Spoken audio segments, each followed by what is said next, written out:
Hi, I need your feedback. I have a very special favor to ask of you. I've created a listener survey that I've put in the show notes. It only takes a couple of minutes to fill it out. And if you give me your feedback on this show, you'll help me make this the best listening experience it can be. This episode explores the healing power of community.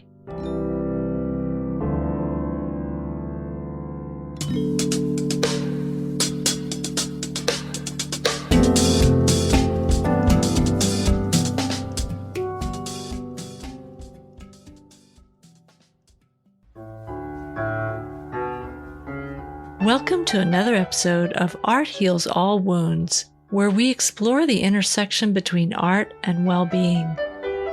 I'm your host, Pam Uzel.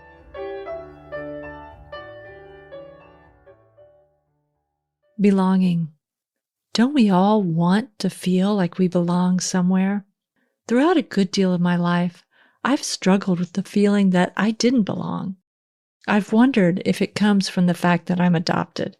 I often felt that everyone in my family was a very close tribe and that I was like a visiting member of a different tribe. I did and do feel loved by my family, but I was definitely a square peg. Of course, at a certain point, no matter how it began, I realized that this feeling of not belonging is a part of me. A challenge for me to work on in this lifetime. I'm wondering, though, can this feeling of not belonging actually be a gift? I think it can. I think that because of my conversation with my next guest. What if feeling like you didn't belong caused you to pay close attention to energy between people, and you were able to translate that energy into art? What if that feeling motivated you to create communities that were warm and welcoming? What if it turned you into a deep listener? What if that feeling of not belonging pushed you to expand your definition of belonging into something much bigger, beyond belonging in a family or a town or even a country? My guest today is Victor Mavedzenge. Victor is primarily a painter. He also works in performance and new media. He's a teacher and a community leader. His story begins with feelings of not belonging. After our conversation, I realized that so much of his story has been directed and affected by that feeling. And it's a pretty good story. If you carry this feeling of not belonging inside of you, Victor is a great example of how you might use aspects of yourself that you find to be a burden as some of your most precious sources of growth and inspiration.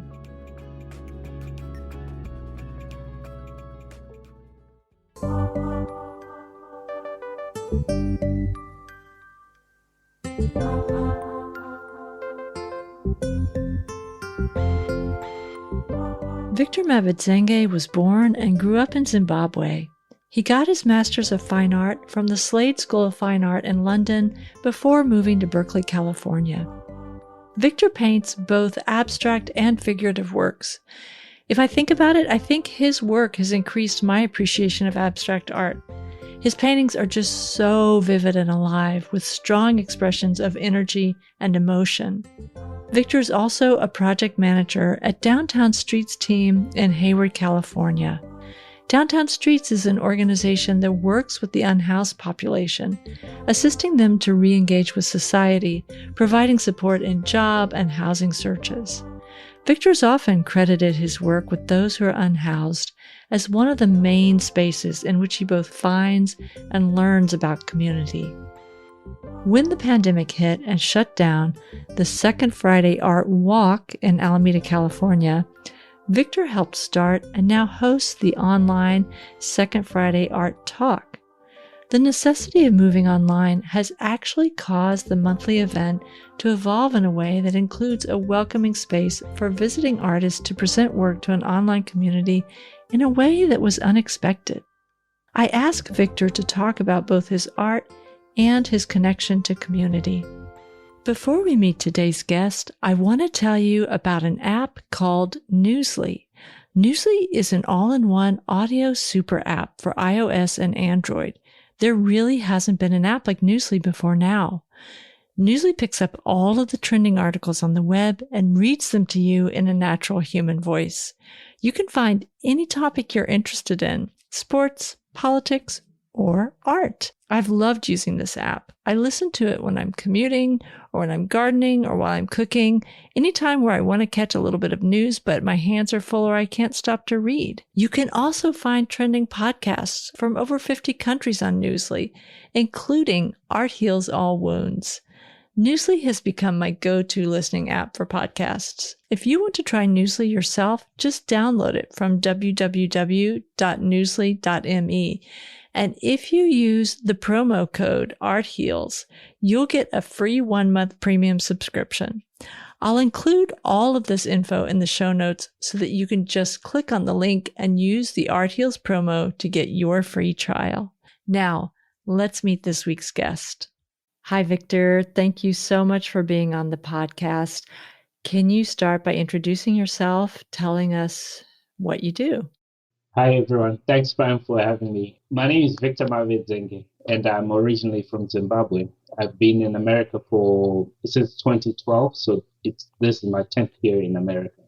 After doing a 4-year stay in London, where I was studying. So that's basically where I'm from and who I am. And work-wise, in America right now, I'm a project manager at Downtown Streets team, and we serve the unhoused population. But who I am as a person really is a visual artist, a performance artist also. So that's the long and short of it. Yes, and I know a lot of your painting. That's how we met. You were my daughter's art teacher, someone who was very, very influential to her because she learned a lot with you, both in terms of her work and then also how to comport herself in the world. So you have made a big impression in our family. And just full disclosure to everyone, I interviewed Victor maybe a little more than a month ago.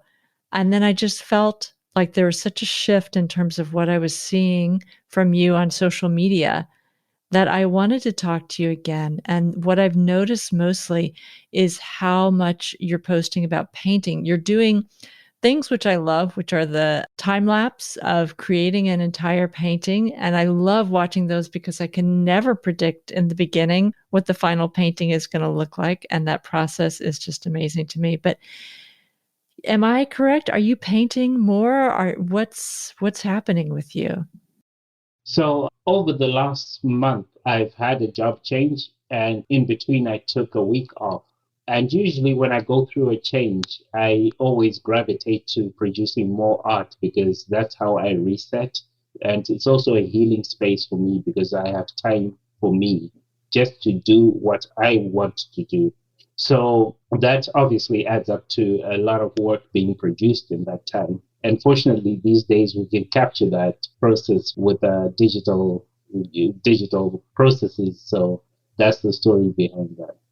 I'm always curious when I see someone suddenly become very prolific. It felt like I hadn't seen that sort of posting from you as much for a while.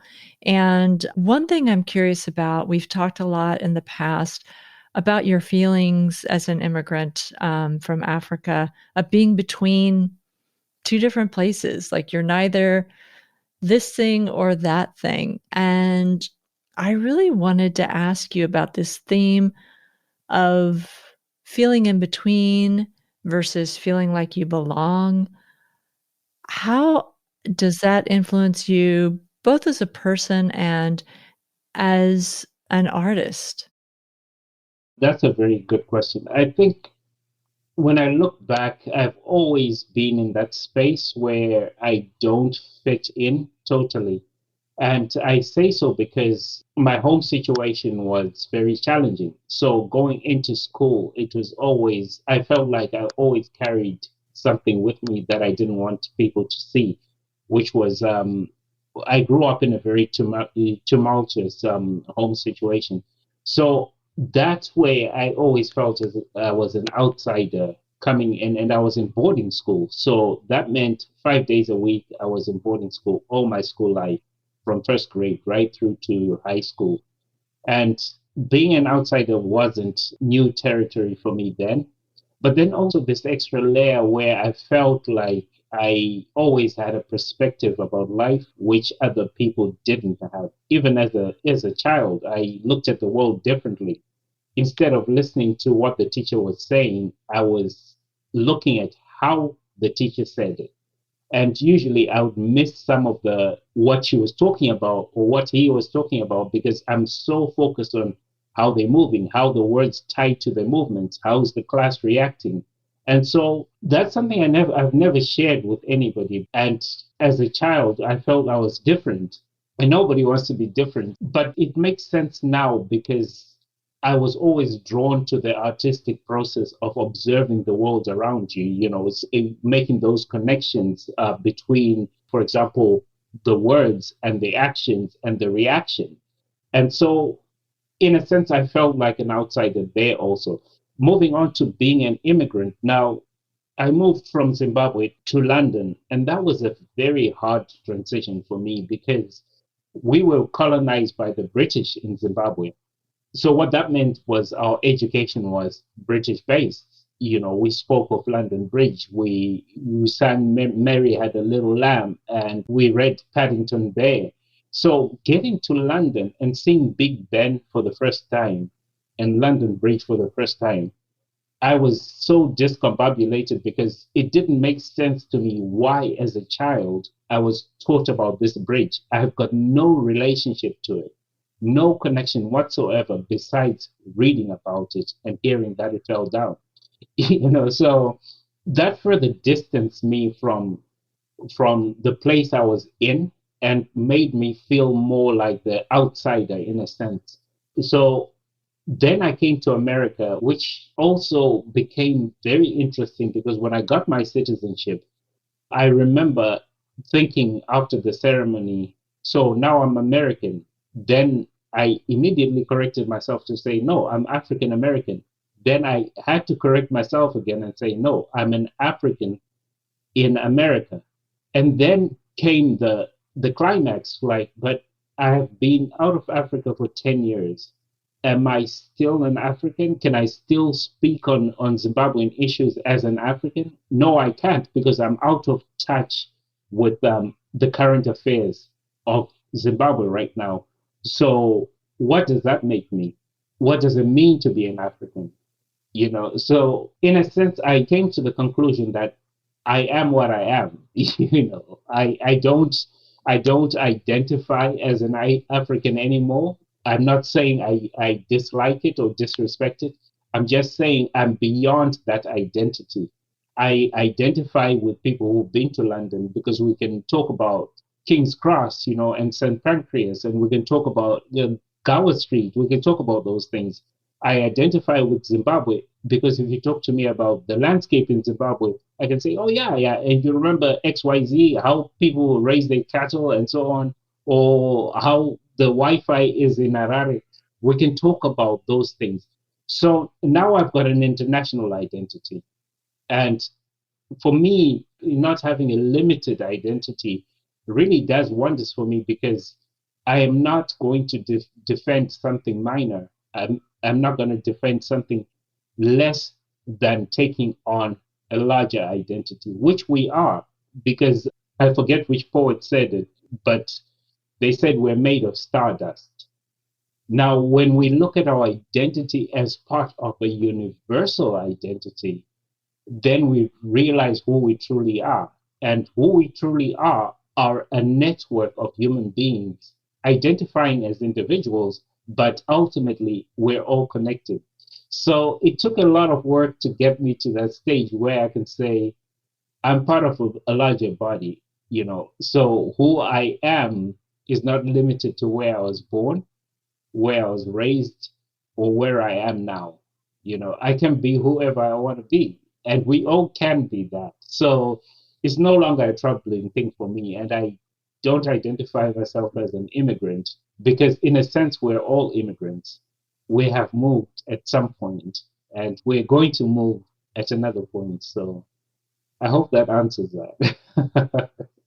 It does, and that's such a helpful reminder that we are all immigrants, and you can take that back a long way, but it doesn't matter. We are all immigrants in some way at some point. And the other thing it's really helpful to think about is I think right now there's such a clinging to identity, especially, well, I will speak towards white identity that's disturbing. And there's such a division into us and them and kind of this tribalism around identity and politics that I think your perspective is really a helpful one to contemplate.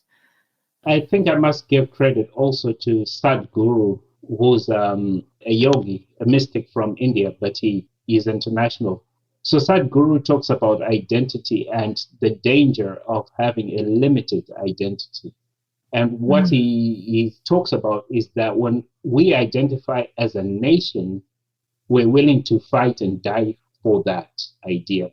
We identify as a family, we're willing to defend that and die for it because we identify to that.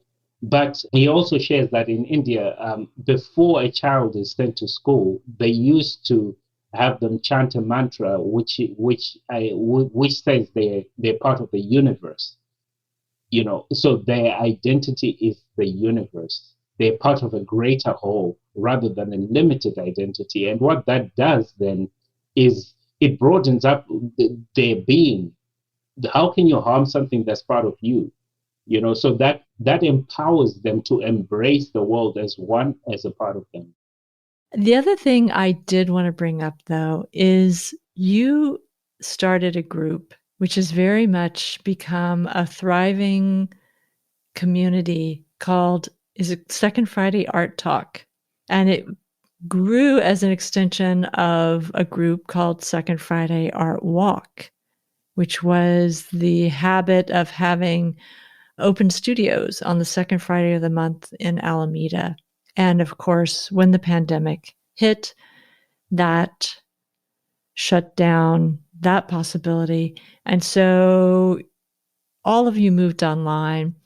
And what's interesting to me is beyond just becoming an alternative or the best you could do with the shutdown of the Second Friday Art Walk, the Second Friday Art Talk has become this completely different, I guess I would say, an evolution that is not just simply an alternative. So, can you describe what is the Second Friday Art Talk and tell a little bit of the story behind its growth?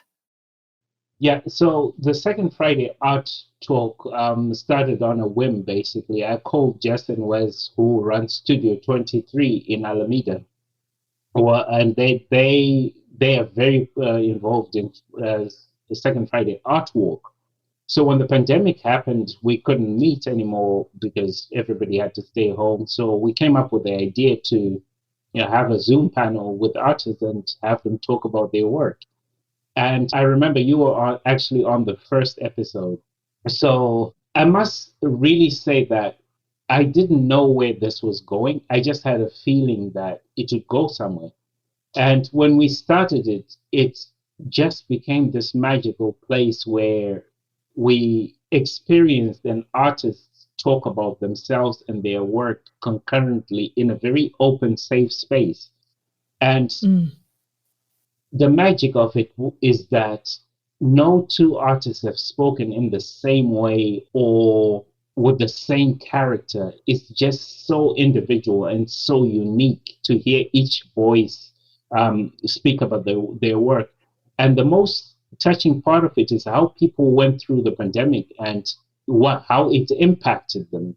So, in a sense, it humanized the artists, but it also showed how resilient people are.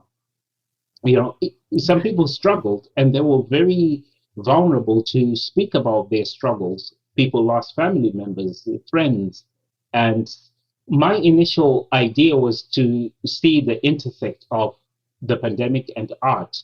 And it just became apparent to me that really the pandemic and the art sometimes did not overlap at all. Some people stopped painting, some people painted more, and some people gravitated to art, to giving art away so that other people could have something to look at and visit, like murals painted in the community.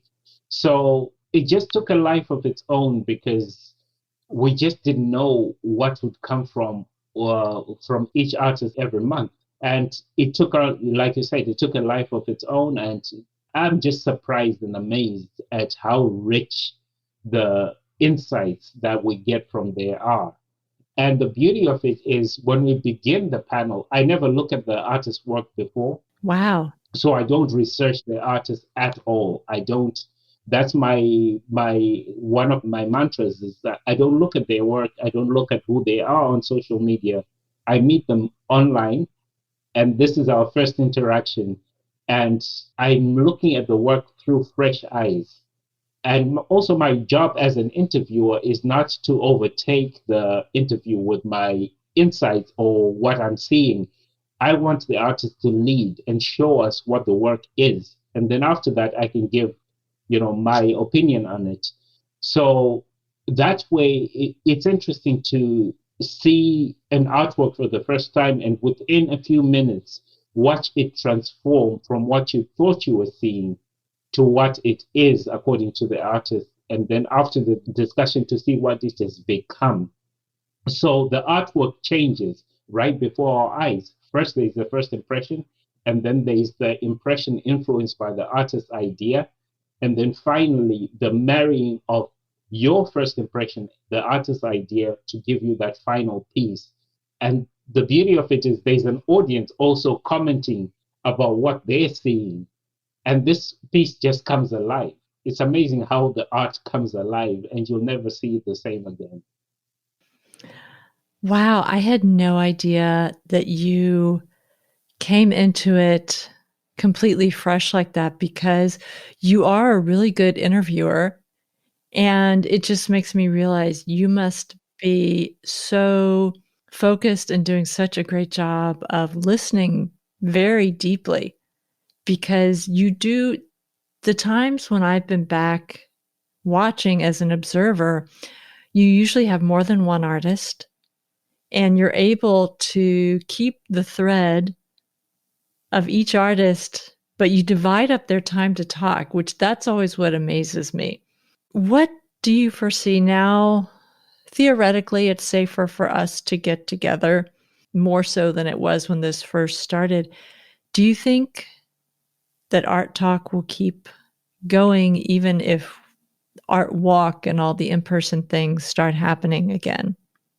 Yeah, that's a question we Jess Wes and I have discussed, and it looks like we don't know what the answer is because right now, yes, people might be going out, but there's the magic of being able to sit at home and just be part of this thing happening. So I think what we'll do is just carry on with it online until we see a clear path for it.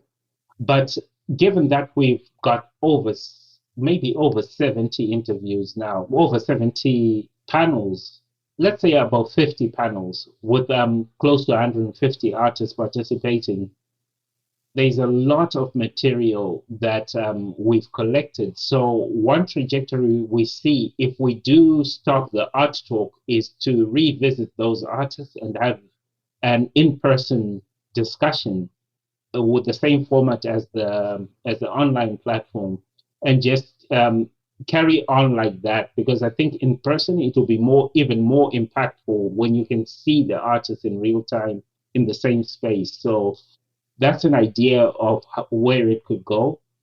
But right now, I think the best thing we can do is just let it carry on until we see where it's naturally gravitating towards. Right, right. Well, I do agree with what you're saying about a safe space. That's my sense of it when I attend.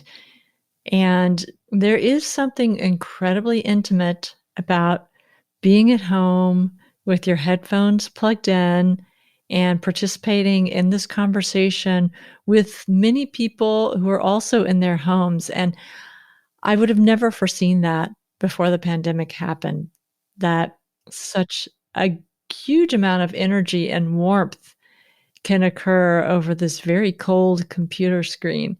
Well, the one last thing I want to say before I let you go on this, well, this is really the fourth time I've interviewed you because I interviewed you twice before for another project. So you are, I don't know if you realize this is your reputation, but you are sort of renowned as a community builder. I would say that this Second Friday Art Talk is a great example. The South Berkeley organization, the South Berkeley Neighbors, I think has been another example. And then your job working with Downtown Streets also is another example of building community. And do you have any thoughts about why that's something that you're particularly good at? Oh, wow. I never thought I was good at it, to be honest with you. I just feel it's an important part of living, you know. I grew up in a community, and for me, that was the only way to do it because it made sense. If we were going to have a celebration, we would be the ones running from house to house, telling people we didn't have flyers back in the day. So you'd knock on the door, and then in your own childish capability stumble over the words.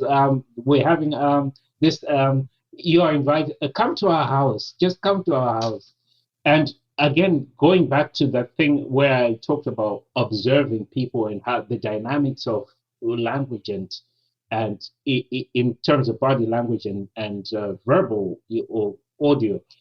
I always watched how people interacted when they came by, how they entered spaces, how the energy changed as more people came through, you know, and it was interesting to see that at some point we all operated as one organism, and it was Mm, beautiful. So I would say from a very young age, I saw how beautiful community can be, that mm, harmony, that, you know, that synergy. And I love to see that. And I know that it's easier to go through things when you have a community. You know, it's so much easier. Life is easier. I mean, people don't have to solve your problems, but if one person listens to you, a problem shared is a problem halved. I can't remember who said that. And it's so true. So for me, it's important to do what I feel I should do. You know, that iron string that vibrates in me says, this is what I should do. So when I listen to people, I really listen. When I engage, I really engage, you know. So mm, for me, it's really about doing what I can do when I can do it and doing it with total commitment. And so it's always interesting to me to hear people say that, you know, I'm a community builder. I've never looked at myself as such, but when you say it, it makes sense that, yeah, there is a community built now online. And trust me, when I met some of the artists I've interviewed, it was just this magical moment. It was so beautiful to see that such a deep connection was made through mm, that. So I guess community building is something I've been blessed with, and I'm glad to be part of a community. You know, so and my work also with the unhoused population. I must mention that Downtown Streets team gets it. I've never worked for an organization that respects the workers, that listens to the workers and acts on what they've said. And to that effect, what that does is the staff then transfer what the organization is giving them to the people they're serving. And mm, serving the unhoused community, they know that we are taken care of as staff, and we are going to take care of them in the best way we can. You know, so I'm just blessed to have a job that I love and that aligns with my values. So yeah. mm. Wow, that's really a special thing to have. And before we close today, I just want to say how much I personally appreciate you, Victor. I've told you before, you've had a huge impact on our family's life. And I am always feeling a lot of gratitude when I do stumble into any of the communities that you have created. So thank you for that. My pleasure. Thank you, Pam. Appreciate you. Likewise.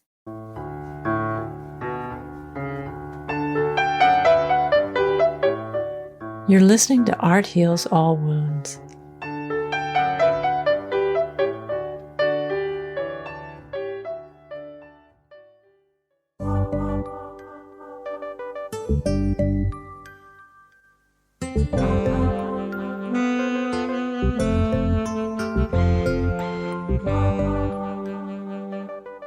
A huge thank you to Victor Mavedzenge for being a guest on this episode. Victor's perspective really helps me see aspects of myself differently. If you want to see some of Victor's work and learn more about him, you can go to mavedzenge.com. You can also find lots of time lapses of him painting on YouTube. I'll leave all of this info in the show notes, and I'll also leave info about the Second Friday Art Talks if you want to check that out. The music you've heard in this podcast is Yellow Light District by Lobo Loco. Beethoven's Piano Sonata No. 15 in D major was performed by Karina Galanian. The music you heard in the intro was by Ketsa. This podcast was edited by Eva Hristova. Thank you for listening to this episode of Art Heals All Wounds. Before you leave the listening app, take the listener survey in the show notes.